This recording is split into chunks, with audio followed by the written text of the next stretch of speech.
s'occupe du laboratoire LISA, laboratoire de l'image, synthèse et analyse. Donc on s'occupe au niveau recherche, tout ce qui est l'image 2D, l'image 3D, analyse d'images et synthèse d'images. Dans le cadre du 175e anniversaire de l'université, on a décidé, la faculté de sciences appliquées et la faculté de philosophie et lettres, de se mettre ensemble pour créer une activité. Et cette activité, c'est ce qu'on a appelé l'Expo 1910. On disposait d'une grande quantité de cartes postales de 1910, on disposait de quelques plans et à partir de ça, il fallait essayer de mettre sur pied toute une série d'activités.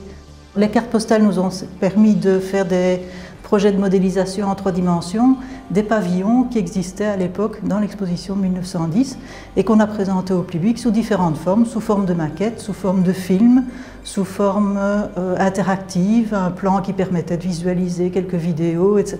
Donc à partir des modèles 3D, ce qu'on a fait également, c'est passer par un processus de simplification, puis les faire passer dans un logiciel qui permet de générer automatiquement un plan de montage pour faire des maquettes en carton. Une des activités qui était proposée au public, c'était la table du temps. Ça montrait l'évolution de l'urbanisation du site du Solbosch depuis le Moyen-Âge jusqu'à aujourd'hui. Sur cette table du temps, qui est en fait une projection d'informations sur un écran blanc sous forme de table, par l'intermédiaire d'un petit écran tactile, on peut sélectionner la période de temps qui nous intéresse. Une des activités qui a eu beaucoup de succès, c'est ce qu'on a appelé le lutrin, un livre qui est formé de pages blanches, qui ressemble à un écran de projection.